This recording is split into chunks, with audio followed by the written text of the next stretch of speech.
suppose I was still very excellent. Okay. Very good. How was everyone's break? Yeah. It's been so long since I've seen you all. Okay. Did everyone have a good break? Did anyone go anywhere in particular? Back home? Back home? Most people here from Michigan? Yeah, Michigan. It tends to be the case that most people are from a combination of Michigan, Indiana, and Ohio. So, okay. Well, the first thing I'm going to do is I'm going to run through the answers to the quiz from I think I left the deadline open until yesterday, but it was over things that we did weeks ago now. So I guess I'll start with that. Okay. So.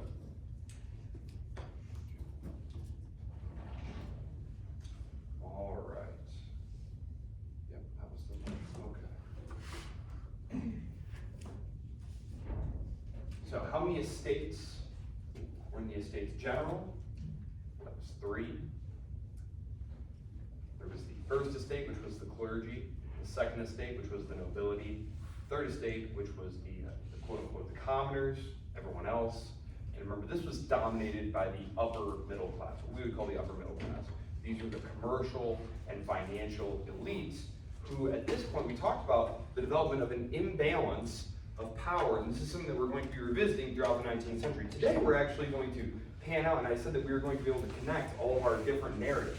We're going to be able to tie China and India and the Americas, everything together into one coherent narrative at this point, because they all start to link up.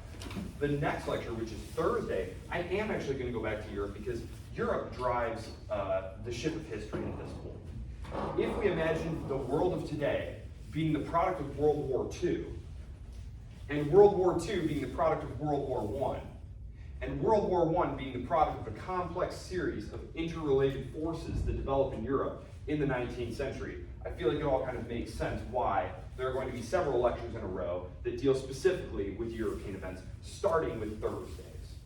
So, when we talk about that, we're going to see that there's this imbalance between political power, when political power and economic power are held by the same group, you have stability, general stability. You might still have some repression. We talked about peasant uprisings and how they would deploy the military against them. But when there becomes a disjointed relationship between the two, that's when tensions really develop. So in Europe, you have this political order where power is concentrated with the nobility and the old, landed, largely hereditary elite. However, the rise of trade and capitalism and commerce increasingly means that the wealth is being held by a meritocratic, meritocracy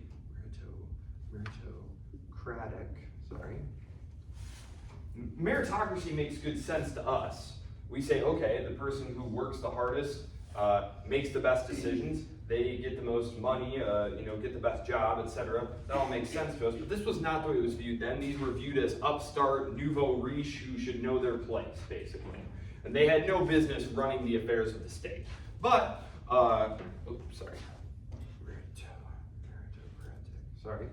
meritocratic. This upper middle class, so think of this as the upper middle class, the very successful bankers, merchants, the professional class like lawyers. These are the people who are going to be agitating and dominating the third estate and demanding political rights because the king is wanting to tax their wealth. This is where all the wealth is. They have none of the political power.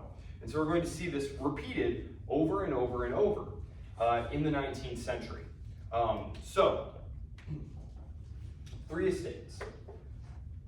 This French king quite literally lost his head during the revolution. This was Louis XVI, and recall, those of you who mentioned to me that you had trouble with these, X is 10, V is 5, I is 1. So, this Corsican corporal eventually becomes emperor. This is Napoleon Bonaparte. Fun, we're going to encounter his alleged nephew, again, here shortly, I believe on Thursday. It's more accurate to think of the French Revolution as a series of revolutions and counter-revolutions by different factions. If you'll recall back to that PowerPoint that had a whole list of like coup, coup, coup, coup, coup. This was all the different factions seizing power from one another. And there is a great counter-revolution as well, which Napoleon conducts during, it's called the coup of Brumaire. And all of those different months, I failed to mention this, when they talk about the coup of Prairial, when they talk about the coup of Fructidor, when they talk about the coup of Brumaire, those were the new months.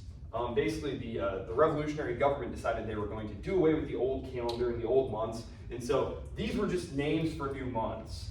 So when they talk about the coup of Brumaire, that just means it took place during the month of Brumaire. So obviously, they wound up getting rid of all of that stuff, and returning to the old style calendar. But under Napoleon, as a general rule, the old French nobility could not return to France. This was false. This was false. You were allowed to come back.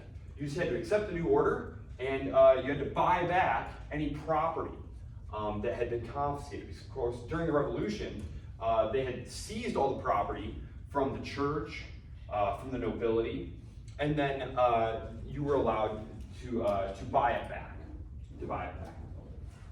And of course, Napoleon had created his own aristocracy, and using the confiscated lands, that if you served the state well, then you would be ennobled, and you would be granted land, which of course is kind of how that all started, if we go way back to our lectures about the making of modern Europe, where you had these kings who would grant lands, and then those would become hereditary lands, and that's where the nobility came from. So, that was the quiz from last week.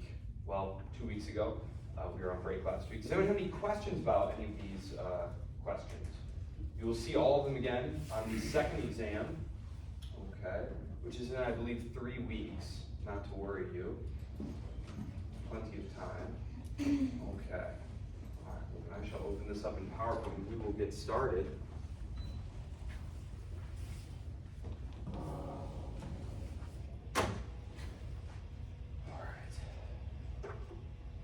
Today is going to be kind of an interesting lecture in the sense that we aren't going to be sticking in one place. We're going to be kind of zooming around and picking up the threads of different regions that we had talked about. So, can you see that okay? Golly, that's just not phenomenal. Let me see here.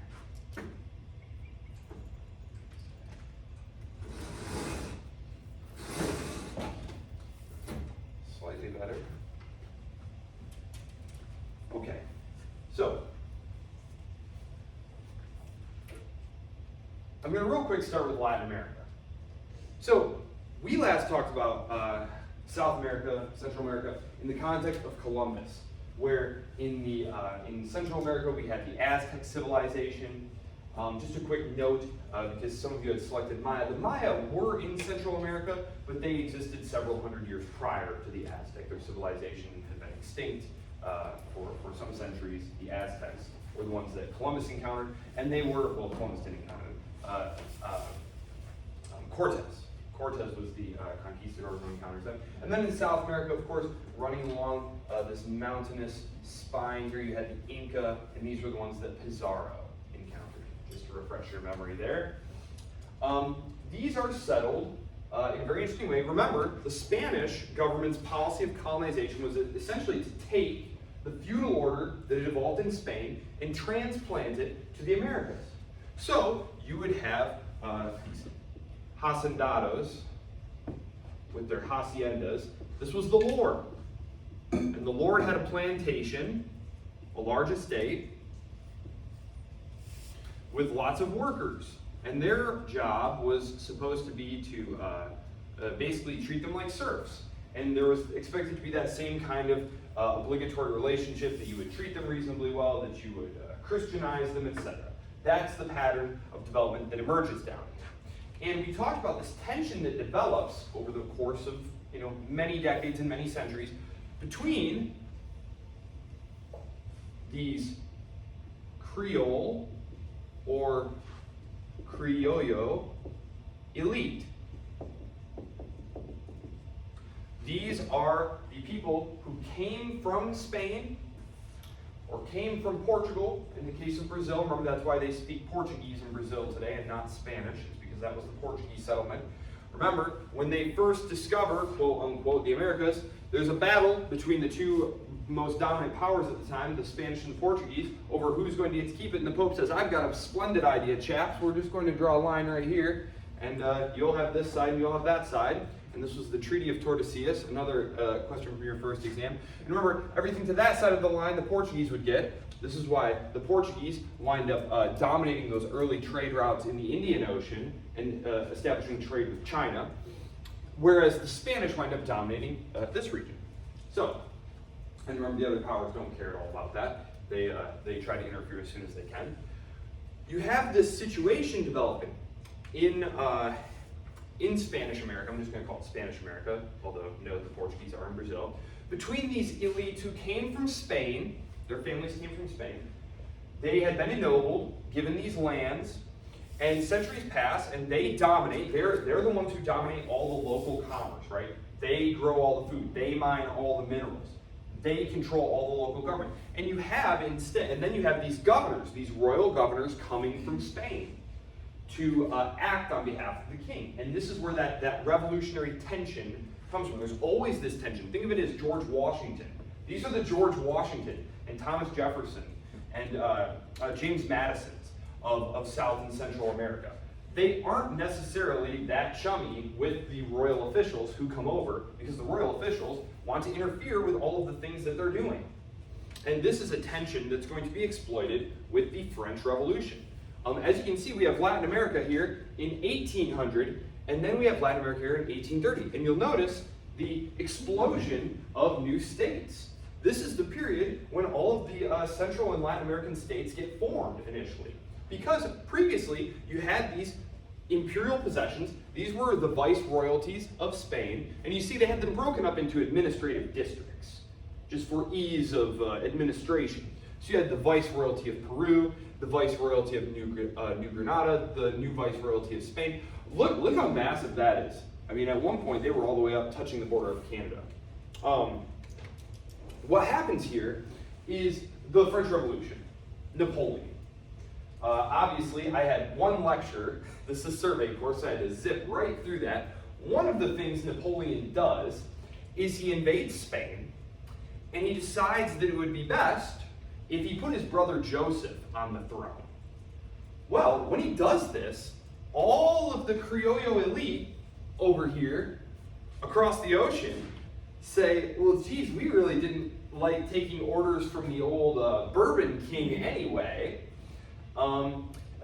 I had to skip right through the War of the Spanish Succession, but basically a Bourbon was sitting on the throne of Spain. And they say, well, we really didn't even like taking orders from him, and who on earth is Joseph Bonaparte? We're not going to listen to this guy.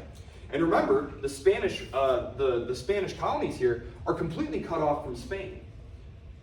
So even though Joseph Bonaparte is now nominally king of Spain, he has no loyalty, no natural loyalty among his population over here. He doesn't even have the loyalty of the Spanish. That's why there's a guerrilla war, which that's where the term guerrilla, we all hear like there's guerrilla war going on, right? You're all familiar with that. It means irregular war. We're used to armies like lining up and shooting at each other, right? Well, guerrilla war was where you basically hide and ambush people, right? Gure meaning war, ia meaning little, guerrilla, small war. So this was one of the first campaigns like that. But very importantly, the French fleet is destroyed. So the British essentially are preventing any French forces really from getting over here, or Spanish forces from getting over here. So there's this period of about 10 years where between getting rid of the Spanish monarch and putting his brother there, and the final defeat of Napoleon, where there is literally no one from Europe interfering in these affairs over here. Which of course is greatly to the benefit of these fellows here. They love this. This is like the golden age.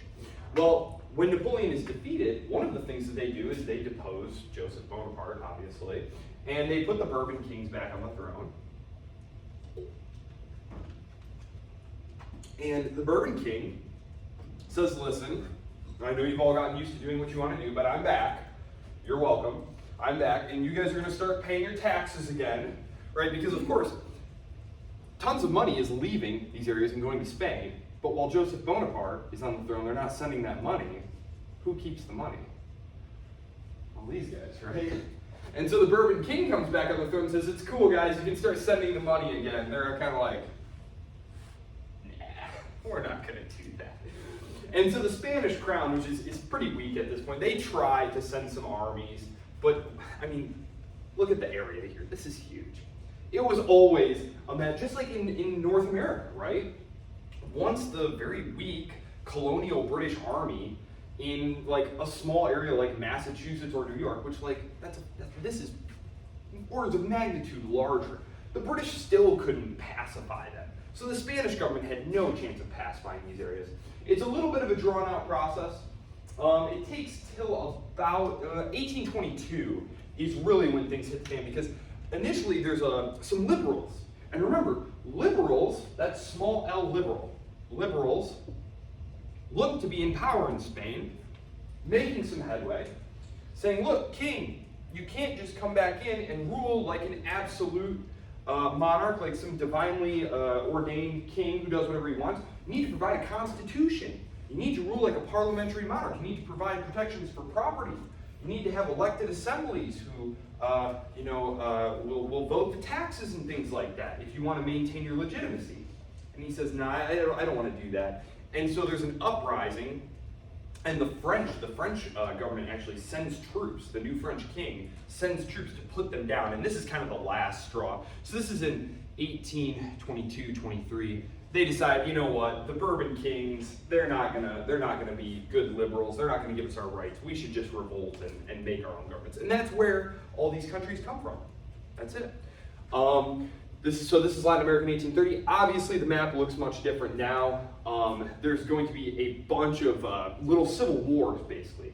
Latin, I won't even try in a class that's a survey course where I have, part of one lecture to explain this, but there are essentially a series of civil wars between these new states, within the new states, and then wars between the states over their boundaries.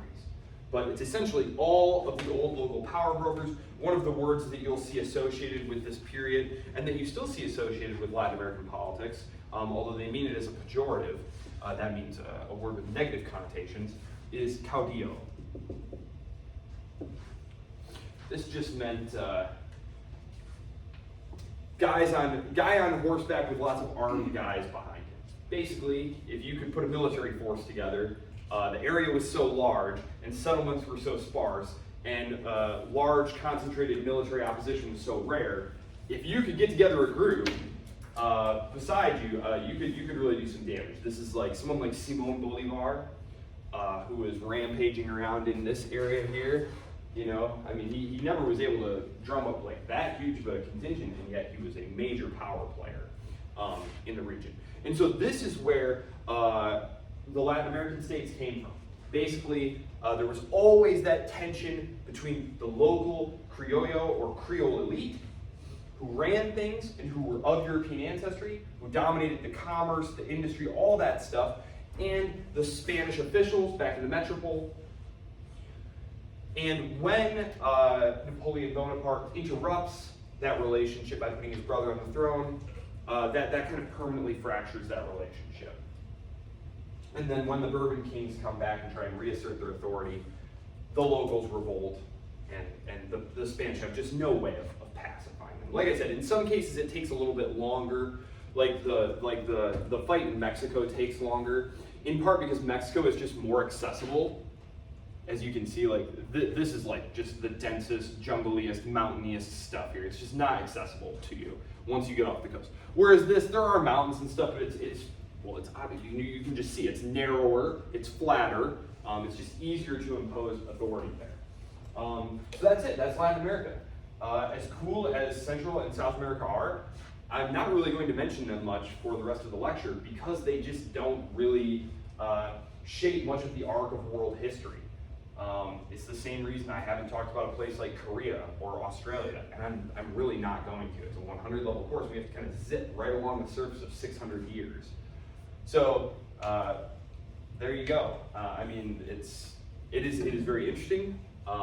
Obviously, you can read about it for yourself, but yeah, there you go. Okay, moving on. So that's Latin America. Africa, another place that I really have not mentioned very much. I'm just going to point out a couple of things here, because as you can see, I'm taking us all the way up to like 1880. And in the 1913 thing, let me just explain why I have this here.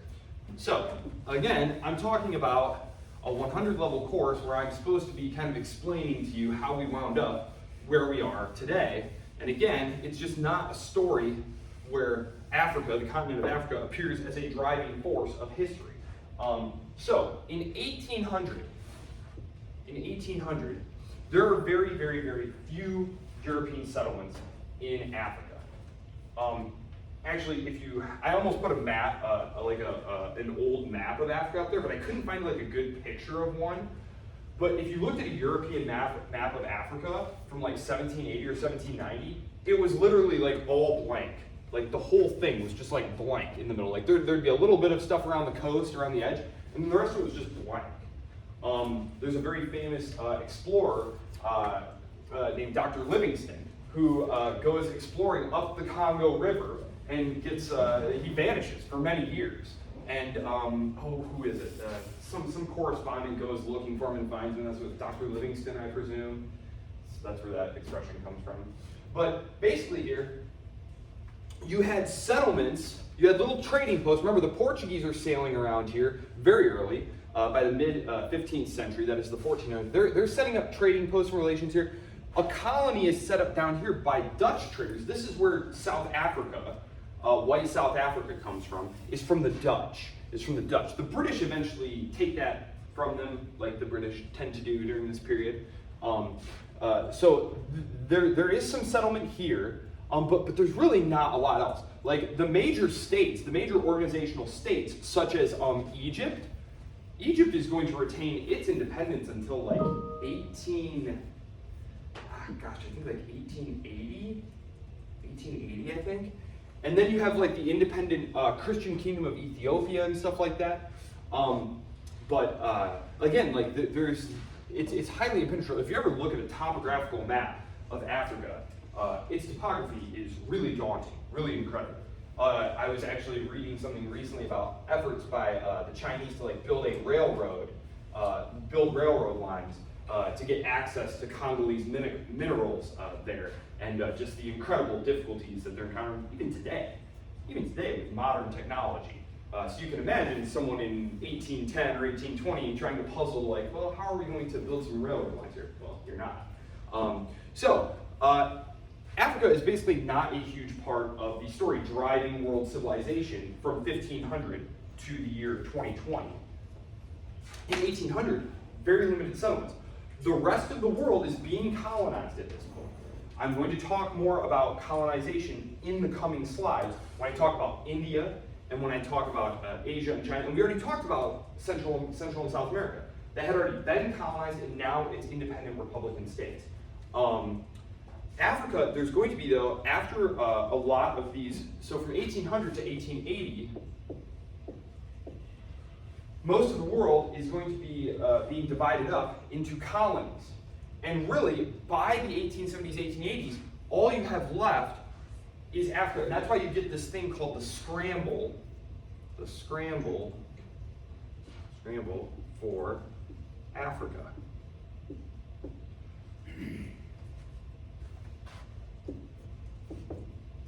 This means all the powers are scrambling. They look around the globe. And they say, golly, there's not a lot of territory left that people haven't claimed.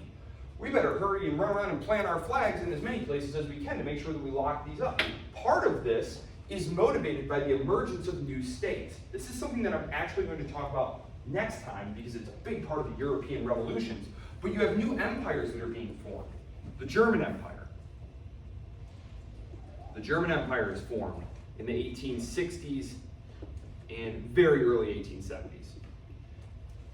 And so they're looking around like, okay, we're really late on the state empire scene. We need to gobble up some territory.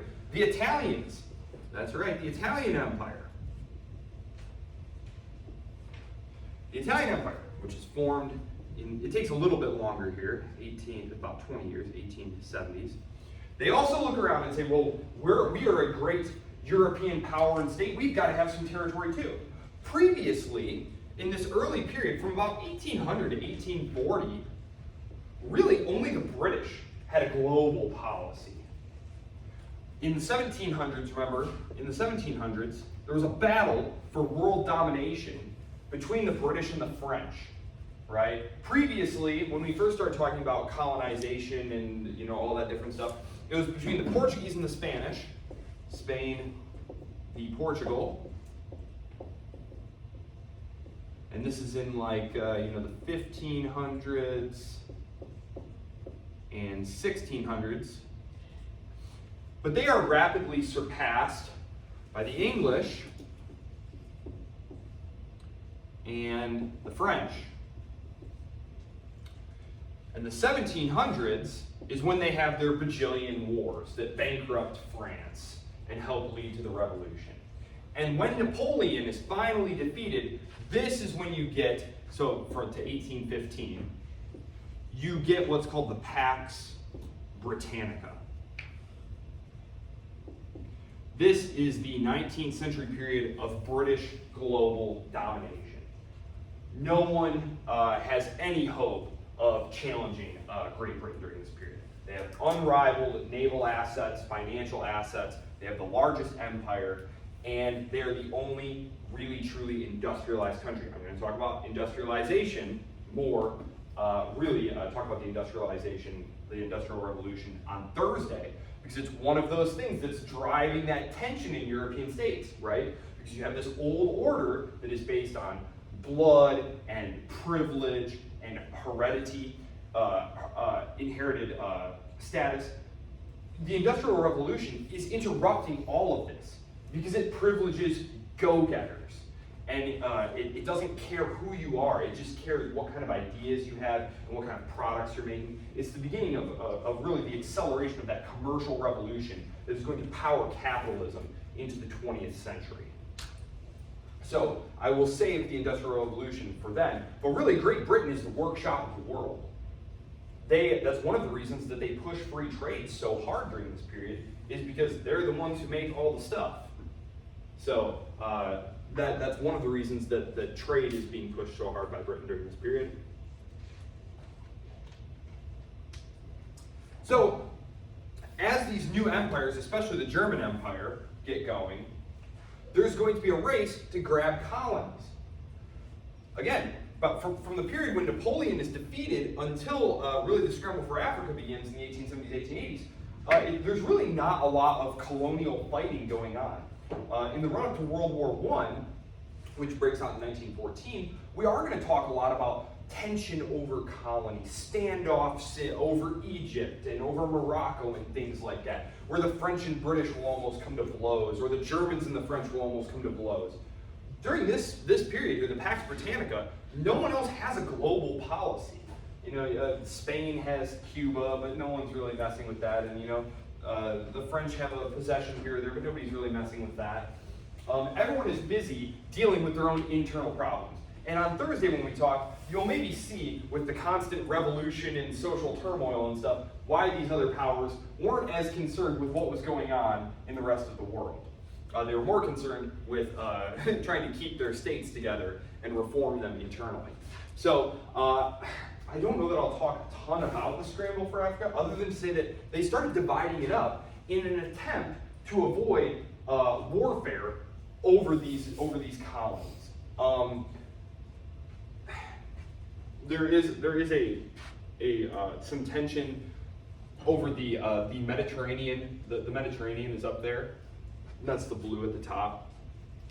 There is a lot of tension there, and there's a lot of tension over Egypt as well. The French and British nearly come to blows over it because, and this is to segue to my next thing, which is India. The French have this idea. They say, hey, you know what would be real swell? It would really cut travel time down to the Far East. We'll make a canal. We'll just blast our way through Egypt and make a canal that connects the Indian Ocean with the Mediterranean Sea. And so the British are watching this with very, kind of looking side-eyed at that because the British, the key to British imperial power, which all of them, even the good free traders like Cobden and Bright Creed, was control over India, which is where we're going next, I believe. I will go there next if I'm not. I can't remember about China going next. So the French are building this canal. And the British don't like this at all. The British don't like this at all because this seems like a clear threat to British control over India. And so the British basically swoop in and seize the canal, and the French and the British almost fight over that. Really, the biggest source of tension during the period is over what's called the Great Game. The Great Game. The Great Game. And if you Google that, you'll find a whole bunch of stuff. It was the British and the Russians pivoting and maneuvering for control of Central Asia. Because remember, at the end of the Napoleonic Wars, Russia is the big, strong, hulking colossus. They don't have a navy, really, but they're a huge land army. And they start expanding. I'll just move this over. They start expanding. Just ignore this for a second. Just know that this up here is Russia. And that right here is India. Again, just ignore what's written on there for a second. This is just a map for convenience's sake. The Russian Empire starts expanding down into here. And the British don't like this at all because they're threatening India.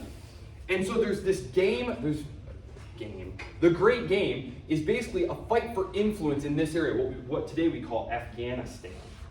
So they're basically like, it's real cloak and dagger, like trying to buy influence with local chieftains and then like setting up like paramilitary forces and battling each other way out in the hinterlands. So that's what's going on there. The real tension during this period is between Russia and between Britain. In fact, the only war that will involve major powers fighting each other, multiple major powers fighting each other in the 19th century, from 1815, this is really rather incredible accomplishment for Europe, because if you read the history of Europe, it's like war. Seriously, just Google like list of Europe's wars, and it's literally like just war, just all the time. From 1815 to 1914, there is no war between more than two of the major powers. And the wars that do happen are related to the unification of states. So like, for example, when Italy is trying to unify itself, it has to fight the Austrians, because the Austrians are controlling Italy, which I'll talk about next time. When the Germans are unifying, they have to fight the French, simply because the French don't want to unify Germany. Going all the way back to the 30 Years' War, we talked about one of the reasons the French are intervening, and one of the reasons that the treaties of Westphalia are written the way that they were, was to keep Germany weak and divided and separated. Because if you have a potentially large, dangerous neighbor next to you, it would be much better to keep them weak and divided.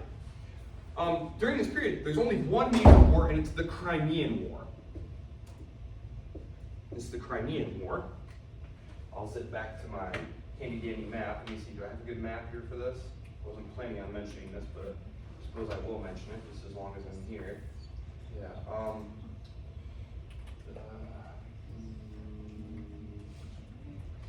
Let me see here.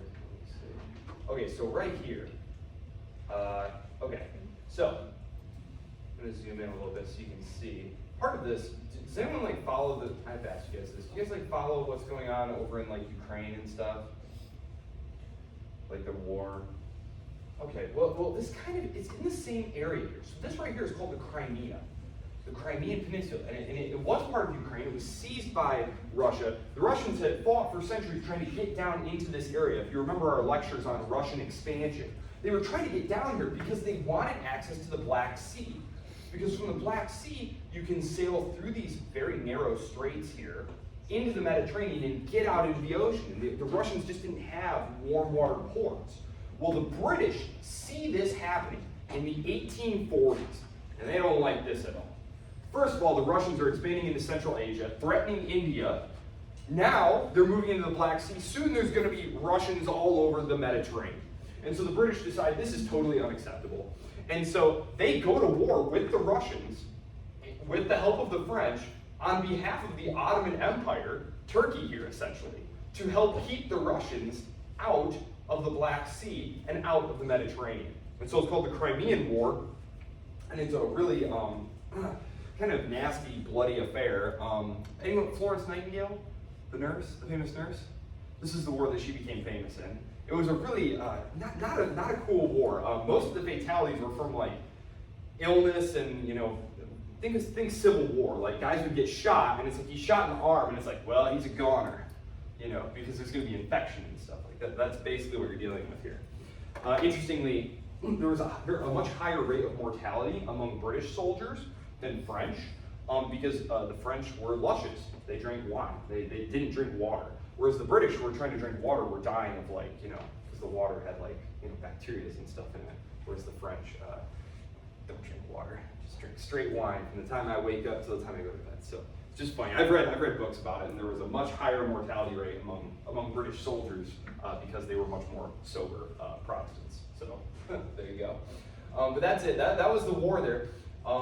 Actually, when the Franco-Prussian War comes that creates modern Germany, this is actually going to open up an opportunity for the Russians.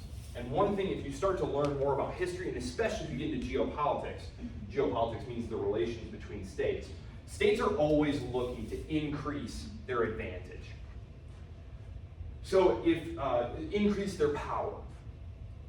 And so the Russians take advantage of temporary French-British disunion and weakness to remilitarize this area, basically to just void what happened in the Crimean War. And they're going to be pushing very hard against European Turkey. And this is going to play a huge part in the outbreak of World War I, because they start agitating among these Christian minority populations here. Because remember, the Turkish Empire, the Ottoman Turkish Empire, extends all the way into Europe.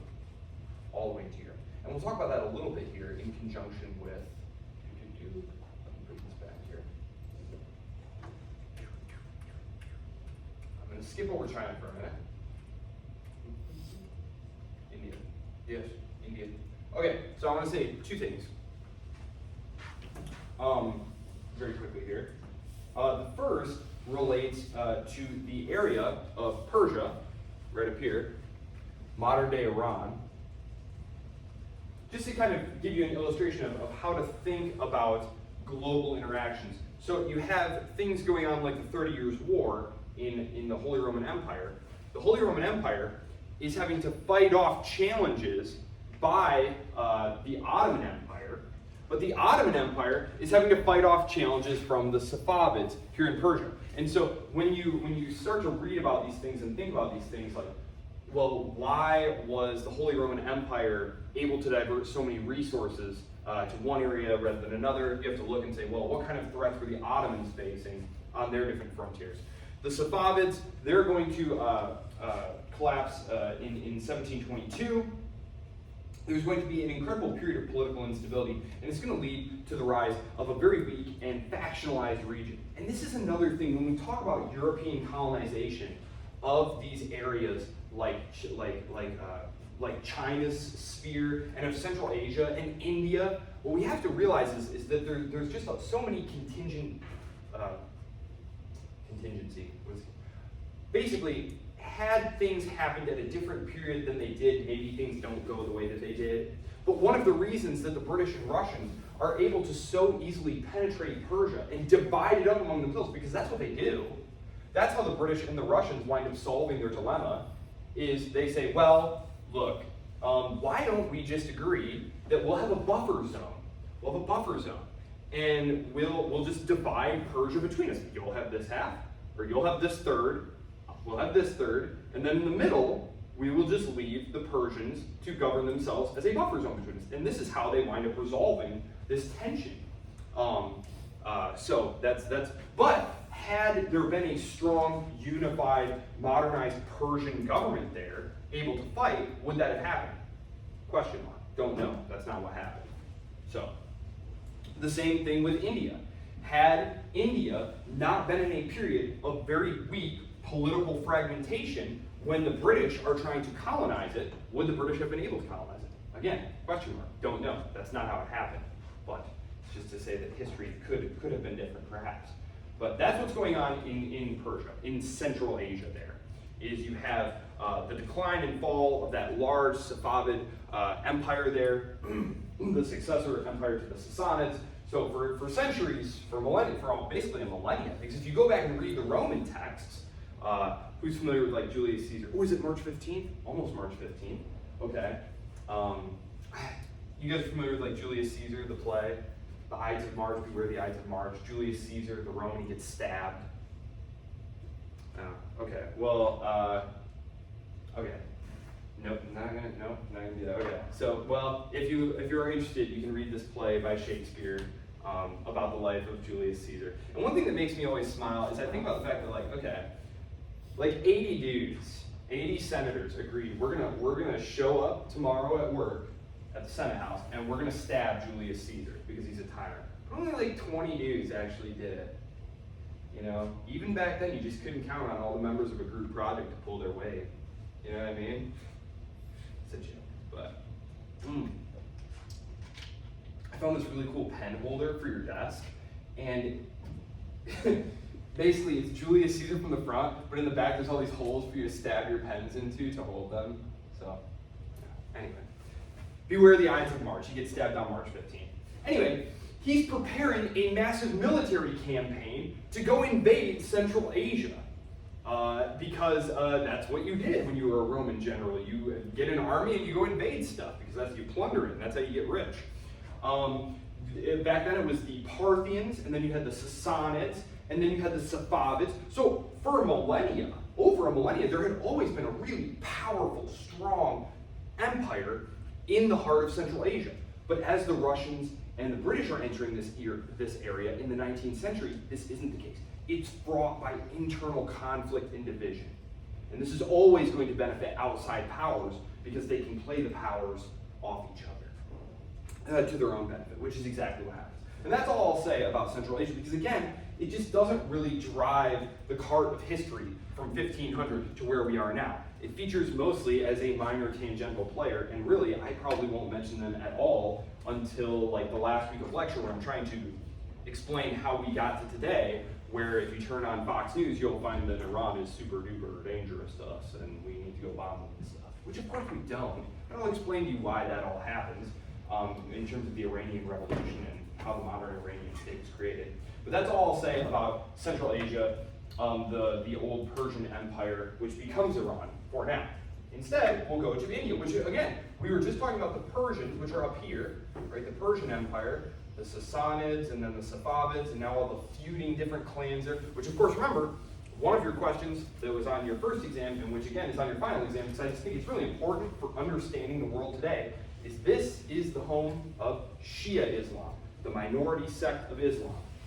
It's like the bastion of Shia Islam. It's where like 90% of the Shias are.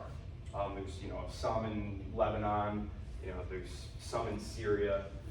For now, I mean they're probably going to get genocided out of existence now that Al-Jawani and his people run Syria, but I won't get into that. This is India, massive subcontinent. We talked about how India, home of Hinduism, a place of tremendous cultural and economic achievement. We talked about how between China and India, this is where all the wealth and smart things and all the great ideas were coming from, and then traveling across the Silk Road to get to Europe eventually. We talked about, too, how there had been a lot of invasions of India from the north, and this actually produces a lot of the really phenomenal architecture that we associate with India, coming from those Central Asian Muslim conquerors, the Mughals, remember, which is kind of a messy transliteration of Mongols, right? Like the Taj Mahal, for example. This was that interesting fusion of Central Asian Muslim culture with native Hindu culture there. So a lot of really interesting architecture there in northern India, and that's what that was a product of. Let me go back. Yep, okay. Yes, that was what I had. Okay, so that is basically where we are, because I had left us in, I believe, about 1600 when we talked last. At this period of time, I didn't mention this, or maybe I did, I don't remember, because it wasn't a huge part of the story at this point, but the various Europeans are stopping off down here on their way to the Spice Islands, the modern-day Indonesia, those great archipelagic strings of 1,000 islands where you can find nutmeg and all those different things that the Europeans really wanted very badly. Well, they were setting up little trading outposts here. Again, remember, India, very impenetrable, very difficult terrain. They're really just setting up little trading posts on the outskirts here. Well, a very industrious fellow by the name of Clive, who worked for the British East India Company. There's a book by Sharman that you can look up. Golly. His one book is called Empires of the Weak. I can't remember the name of this other book, but if you look up Sharman, Empires of the Weak, you'll find his other book. And it's something about like the privatization of global governance or something like that. But he talks about these trading companies and how they were essentially like little mini governments and how they were often like completely out of the control of the government that set them up. And this was definitely the case of the British East India Company. Clive has no orders to do anything of what he is about to start doing. And basically what he does is he looks around in the mid-1750s and says, gosh, there's an awful lot of division here, and the Mughals are awfully weak, and these princes all hate the Mughals and would love to be independent of them. And basically, he just realizes, I could really stir up some trouble here. You know, I got some guys, we've got some guns, you know, maybe we could be a player here. And so he does. He approaches some of these princes and says, hey, listen, I can totally help you kick these guys out. And again, this is a similar situation to what we encountered with the Qing. Right? We're going to go to China here in a minute and talk about the Qing. Remember, the Qing had been a foreign dynasty, right? The Mughals are also a foreign dynasty. So you have all of these local power brokers who are different. They're a different ethnicity, different religion, and they're looking at the ruling cliques as being outsiders. And so you get this this new power who enters the region, and they're obviously very rich and very technically advanced. They have all these modern firearms, and they've undergone the military revolution, so they're a very effective fighting force. I don't really have time to talk about that, but there's basically what's called the revolution in military affairs.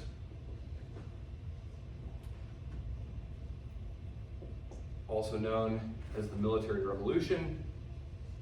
If you want to read a pretty accessible book on it, Parker, who taught for many years at Ohio State, cursed be Ohio, but that is one of the principal books for it. The theory actually goes back much earlier to the 1950s, but he wrote really the really modern, accessible book that everyone cites about it, where he essentially argues that, look, sure, the Chinese invented gunpowder, sure, you had all these different innovations, but they all came to Europe, and in Europe, because of the highly competitive polycentrism of Europe, because there was so much competition, these things got fused together in a very particular way that led to the creation of modern battlefield tactics and firepower and all these different things. And the combined arms, where you're combining artillery with cavalry, with foot soldiery, and it basically made them invincible when they fought sort of pre-modern armies who still just kind of lined up and sort of walked towards each other. No, you had these combined arms, and it made them very effective. And this was true.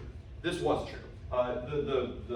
The actual details of the thesis are debated, but whether or not these small European armies were much more effective than the local forces they encountered is pretty much proven by history. Clive and his men are able to basically manipulate the situation to their advantage, such to the point that by the 1780s, the East India Company dominates India.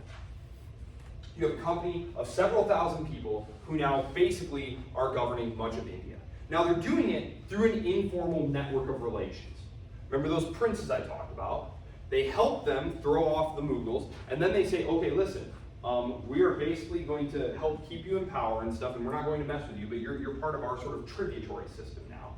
And when we need materials, taxes, goods, you're just going to supply them. And this is going to carry on until 1857. So from 1757 to 1857, this is what's called company rule of India. It is not an awesome period for India at all, because the dudes who are showing up to govern and run India are basically just there to suck every bit of wealth that they can out of the place. There was actually a word for this back in England. They were called nabobs. These adventurer types would go out to India and return with just incredible amounts of wealth. Incredible amounts of wealth. There's actually a very famous or infamous trial of one of them in the 1790s. And there are reformers in Britain who are outraged by the behavior of these guys. And that is one, and so there are attempted reforms to get rid of these types of people Civil service reforms, basically, civil service type reforms that take place during like the 1820s and 30s. And this does improve the governance of India, because the idea back in London is, look, India is not just a place for you guys to go out and loot and get rich. We actually want to cultivate it as a good long-term sustainable engine to help power the British Empire. And essentially what happens is there's a mutiny. There's a mutiny in 1857. Now, if you think about what I was saying, there's not very many Englishmen in India. There's never more than like several thousand. And so what you had to do is you had to recruit local soldiers. Now the thing about India is, to this very day, it is incredibly multicultural. There are all sorts of different ethnic groups and religions there. And so the British, of course, looked at that and said, well, here's an opportunity for us to play one group off against the other. And so they really like to use like the Sikhs, and other Muslim groups against, in order to control basically the Hindu majority. And if you follow Indian politics today, you'll find that a really strident Hindu ethno-nationalism has really become very, very popular. If you look up the BJP, Narendra Modi's party, there's a lot of like really unsavory stuff that goes with his group. Not blaming him personally, but yeah, some of his more fanatical people, like they'll show up and like, you know, try and burn down a mosque or something. You know, they believe that India should be for Indians and, you know, not Muslims. That's actually why Pakistan is created by the British. Just to kind of jump ahead, you know, there's a state called Pakistan that's right next to India.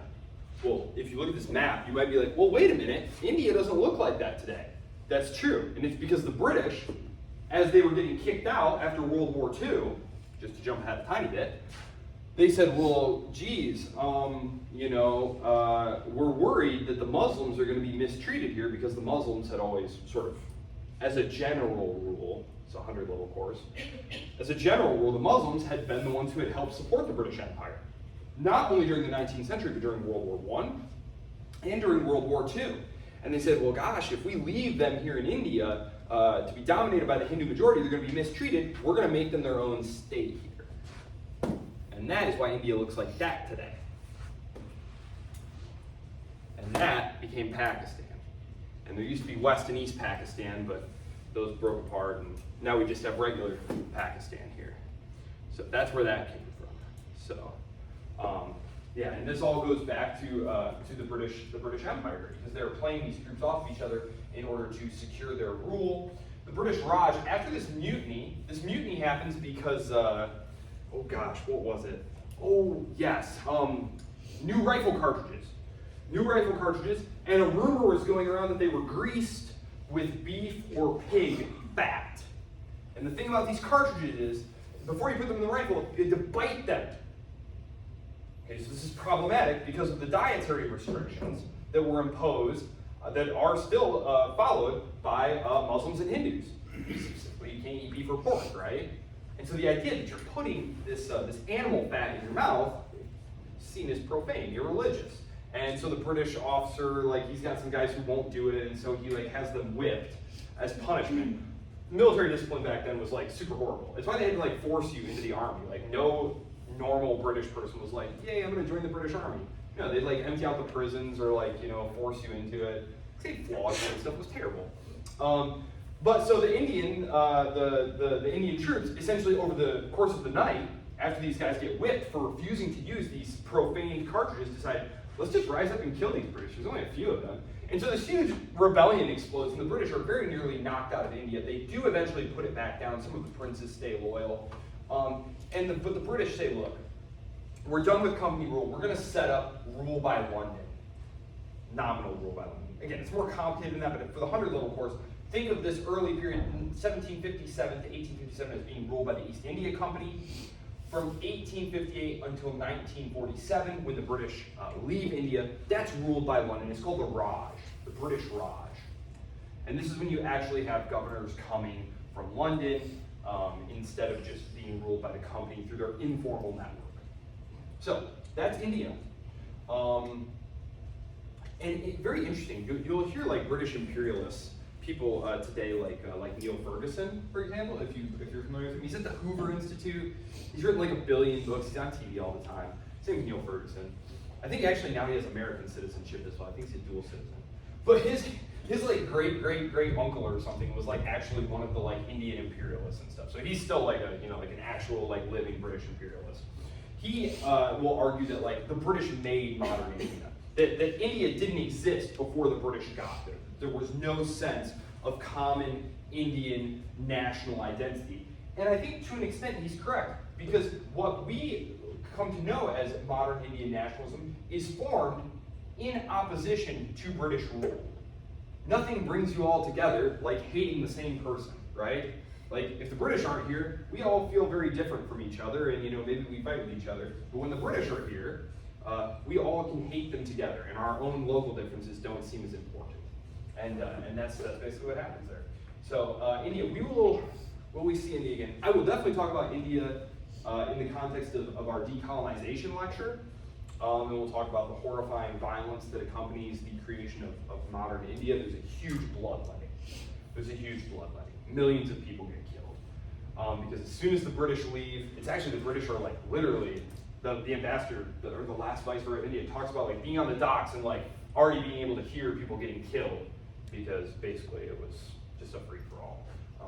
So the people getting booted out of India and et cetera, because they were trying to create sort of a homogeneous nation states here, a Muslim state and an Indian state. So I'm gonna go back to China real quick. China. I'll say, where's Japan? I'm just gonna say a couple things about Japan. I know I have Japan on here. Very quickly here, because Japan, very cool place, very cool civilization. Not a huge driver of history at all, from 1500 to the present. Really, it isn't until the mid-19th century that they really join our story. Because in about the year 1400, the shogunate government, this basically meant there was an emperor, right? There's an emperor, but the emperor is a figurehead. The actual ruler of Japan is the dude with the most military assets. That's the shogun. So yes, the emperor is nominally in charge, but really the dude who's in charge is the shogun. And this is the shogunate, okay? And the shogun, again, is just like, think of him as like a really powerful baron of like medieval Europe. Like, he's got all the military forces. So the very weak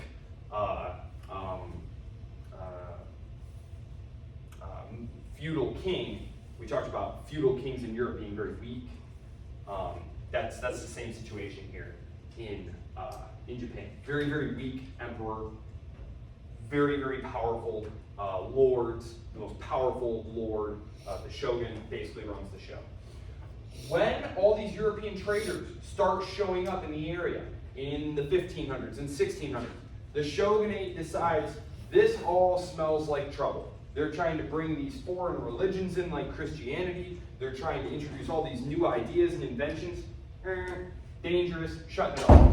Japan literally seals itself off. There is one tiny little outpost where the Dutch are allowed to keep an outpost, but they're completely segregated from the society. They're not allowed to interact with but a handful of officials, and that's where business is transacted. So, for example, you'll read about like an American ship being, wrecked, and the guy's washing ashore, and it'll take years to get these American sailors back, and they have to work through the Dutch intermediaries there.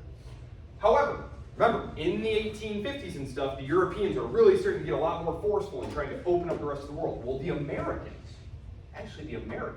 this is one of your quiz questions for this week. It is the Americans who force open Japan. There are lots of countries, like China, who were resisting the European powers who were trying to penetrate them and get resources and open access to their markets. Japan, though, is actually broken open by the United States. It's one of America's first actions across the Pacific. Of course, eventually the United States will seize the Philippines. The United States will take the Philippines as a colony for 50-odd years. But so the United States forces open Japan, basically under threat of violence. They show up with very modern battleships. and say, hey, your houses look awful made of wood there.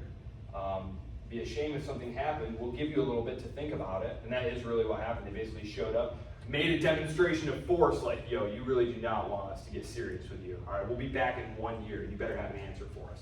And the Japanese shogun, they huddle together and they're like, yeah, this is completely outrageous. We're never going to be able to stand up to them. We'll let them in, but, and this is interesting, because Japan has never colonized. Because you know what the Japanese do? The Japanese decide, we're going to adopt every bit of Western civilization that we can in order to make ourselves unbeatable. So they adopt a constitution, a modern military, modern industrialism. Japan goes from being like feudal society to we're going to fight and defeat the Russians and the Chinese and be a world power in like 30 years. So in the 1850s, Japan is closed off from the world, no electricity, no telegraph lines, no factories, nothing, no industry. They undergo the Meiji Restoration. So the Meiji Restoration is an important event to note because this is when the lords, basically the lords all get together and say, listen, what we're going to do is we're going to modernize, and in order to do that, we're going to centralize power in a modern bureaucratic state with the emperor at the top, but we're basically just going to run everything. We're going to modernize the state, and that's exactly what happened. From 1868 to 1945, Japan's trajectory is basically nothing but up. 1850s, super weak. The Americans show up with like 2 battleships and it's over. They have nothing they can do about it. By the 1880s, so just 30 years later, they are squaring off with China, the historical great power of the region, over Korea, and they win. Then, just a few years later, in 1905, they take on the Russian Empire and crush them. They crush the Russians. The Russo-Japanese War is just an unbelievable feat. And it was a very shocking event at the time because it was the first time one of these, Asiatic people or, it was the first time a European power had been defeated by one of these people that we were supposed to be colonizing. And so Japan is clearly on the make. They get an alliance with Great Britain, and you know what happens next. I think most of you know that Japan winds up being a U.S. adversary in World War II, right? Pearl Harbor, all that stuff. Yes, this is why by 1905, after they defeat the Russians, there's already people, like in the Teddy Roosevelt administration, who are like, we should totally go fight Japan. We should fight Japan now before they get stronger. If you read diplomatic dispatches in the 1880s and 1890s, when they're talking about annexing Hawaii, they're not talking about the threat from the British. They're talking about the threat from Japan. They're saying we need to annex Hawaii now before the Japanese do it. So again, the Japanese are not part of our story at all. They are not a player at all. But in the 1850s, when America shows up and breaks the door open, the Japanese decide to kick the door back in the other way and crash course modernize. And it's just one of the most incredible stories of modernization. It's obviously a very unstable polity. There's all sorts of issues there that I'm really not going to get into, but essentially what it turns into is a military dictatorship, ultimately, in the 1920s and 1930s.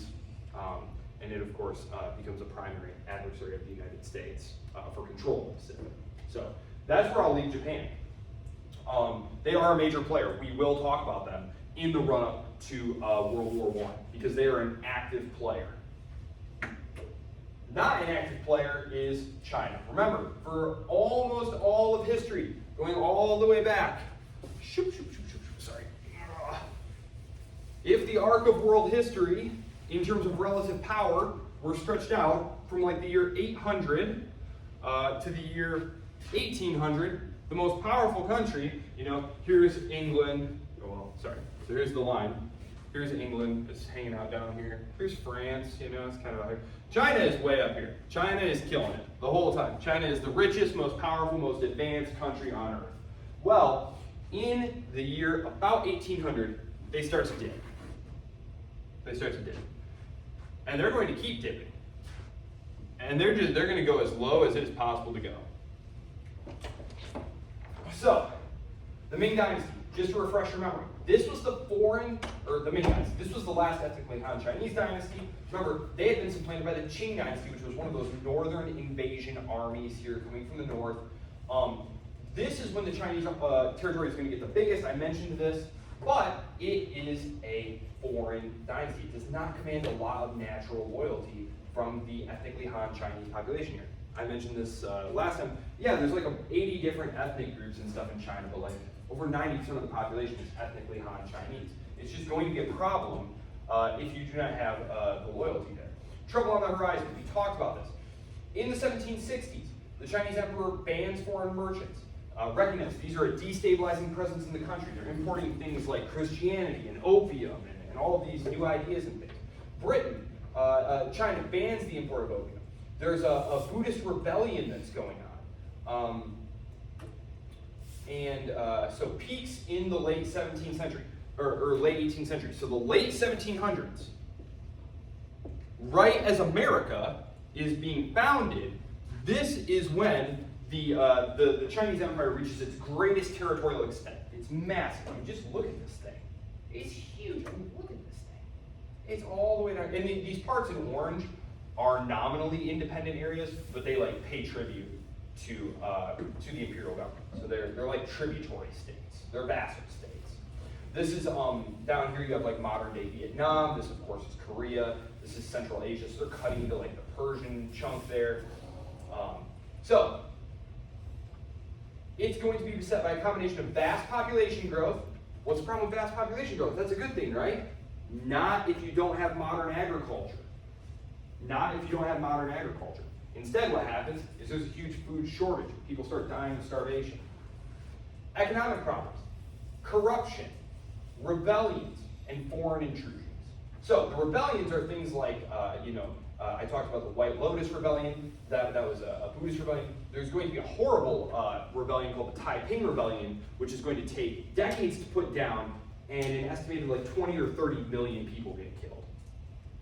The loss of life. When you read about wars in China, the thing that stands out to you as an American is like just the sheer numbers of people that get killed. Like the most bloody, horrifying conflict the Americans have ever had was the American Civil War, and it had less than 1 million casualties. Something like 900,000 or something like that. For about 30 million people getting killed. It's hard to even imagine that, right? Like, it's like the city of Jackson getting wiped out like 1,000 times, like with swords and stuff, like it's just hard to imagine. And the foreign intrusions, corruption. Remember we talked about how's the opium getting in, right? The opium's coming in because you're here in the imperial capital and they're saying, well, here's the problem and we need to address it. So send out some orders telling people not to do this. Well, you need the local governors and local officials to do their job. But what if they decide to take a bribe, right? Bribery of public officials. Hardly new, right? This is happening. So, the first Opium War. Failure to stop opium coming into the country. They decide we're going to take a hard stand. The British government decides, not so much.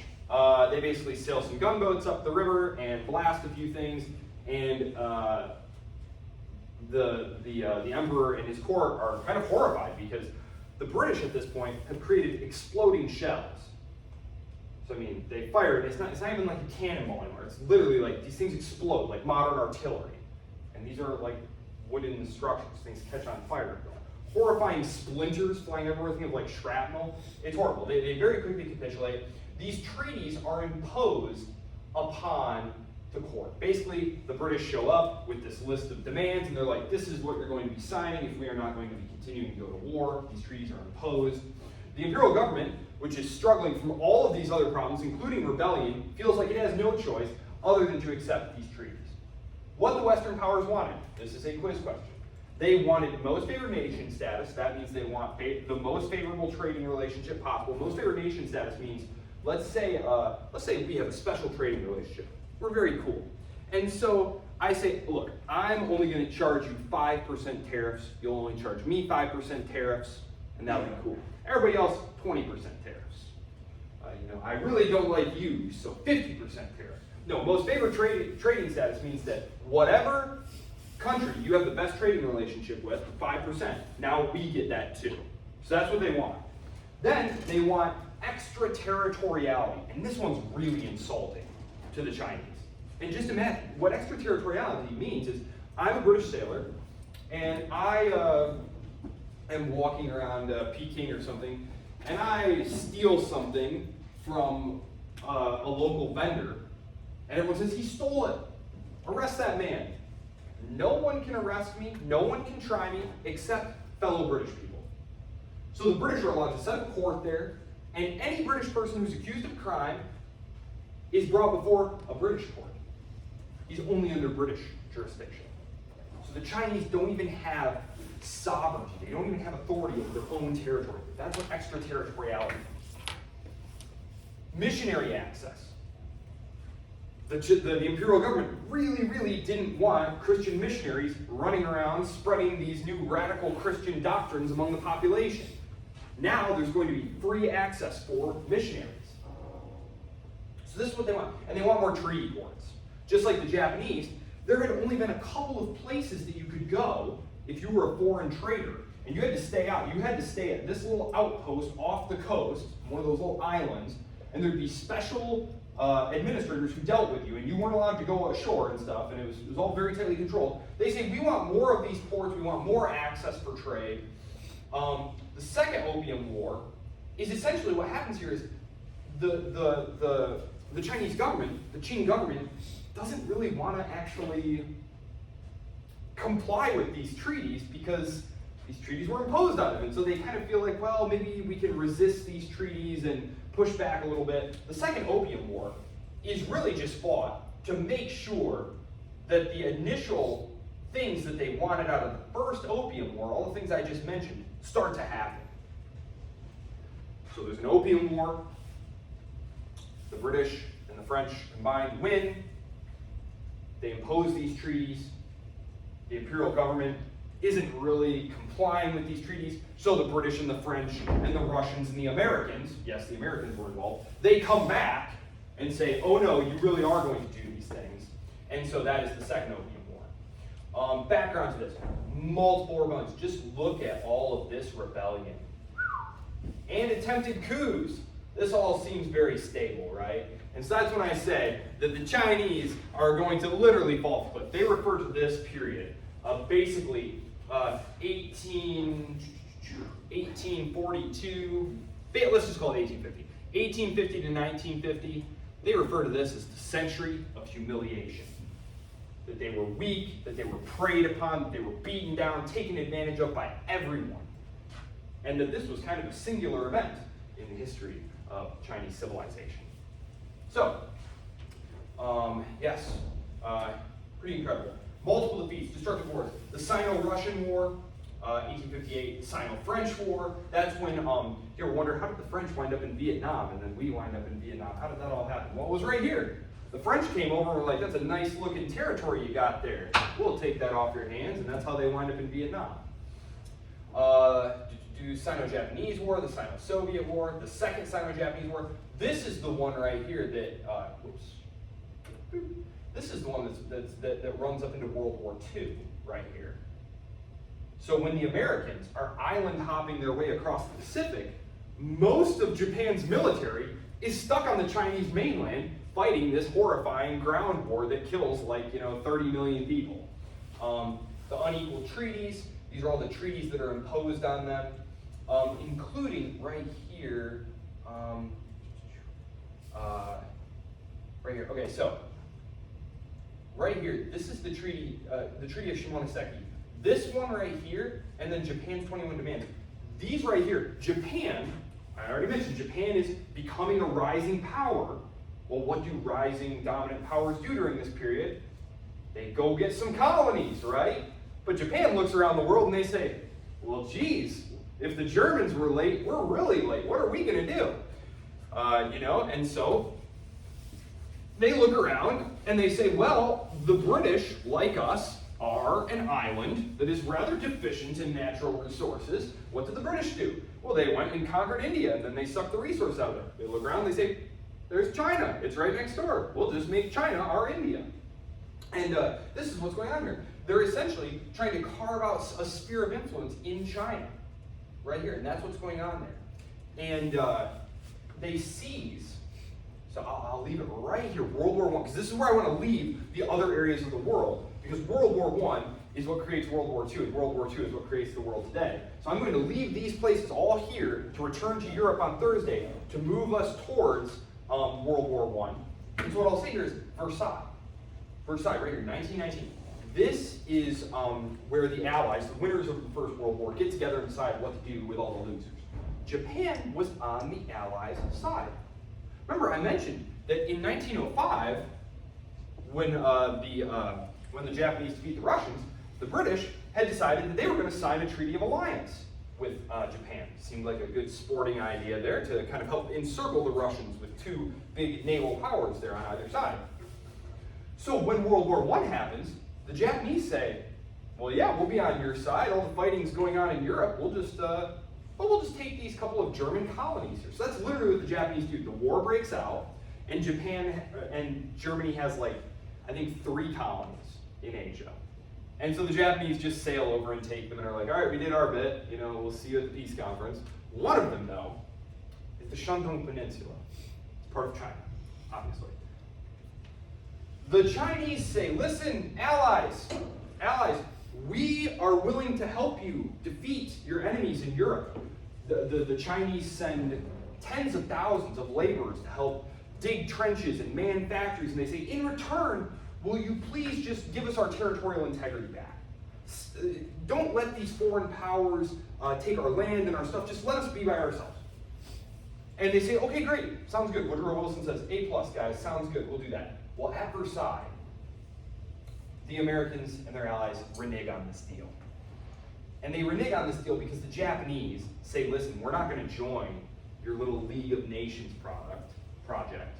We'll talk about that in the World War I lecture. It's like the pre-UN, the League of Nations. They say, we're not going to join unless you let us keep these German possessions in China. And so they allow them to. And this is one of the 100 reasons that the Japanese and Chinese to this day don't really like each other very much. We'll have more occasion to talk about that, probably during the World War II lecture. Okay, I will see you all Thursday when we jump back to Europe.